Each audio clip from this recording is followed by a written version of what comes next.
What's wrong with wealth redistribution? Well, it completely misunderstands the problem that is trying to be solved.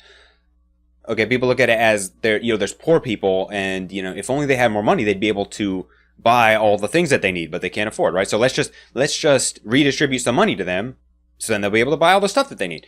But the underlying problem isn't their money. The underlying problem is the supply, is how much stuff is available for them to buy. So if you just give them more money, there's not going to be more stuff available.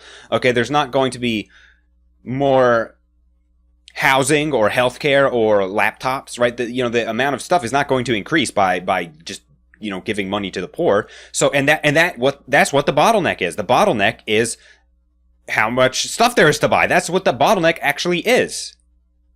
Okay, it's not like there's an unlimited supply of healthcare or smartphones.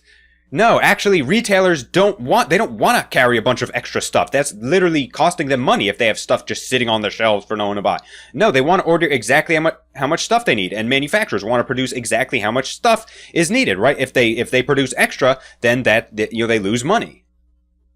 Right? So there isn't this unlimited supply of absolutely everything, and if we just give people money, then they'll be able to buy whatever they want. No, these prices exist for a reason. It's not just to be, sadistic to poor people. No, prices exist for a reason. Right? And just, redistributing money, right? It's not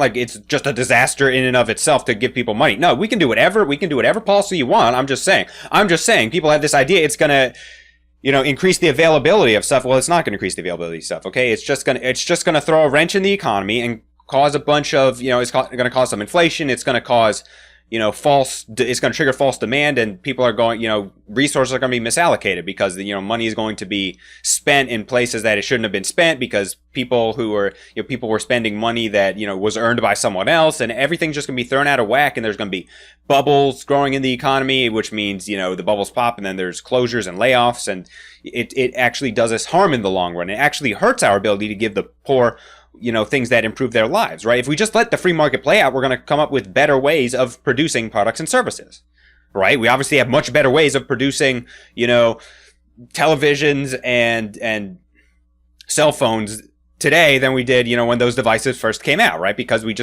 let things play out, and the manufacturers made them cheaper so that they could reach more people, right? Well, we should just do the same thing in general. Just let everything play out. And we're going to have greater supply, and it's going to be more accessible to everyone, including the poor, right? But if you're just gonna monkey around with the economy and just treat it like a painting and be like, I feel like there should be more cash over here, then you're preventing the free market from playing out. Okay, the free market, we need the money to be allocated where consumers who earned the money are allocating it, right? That's necessary for the free market to play out.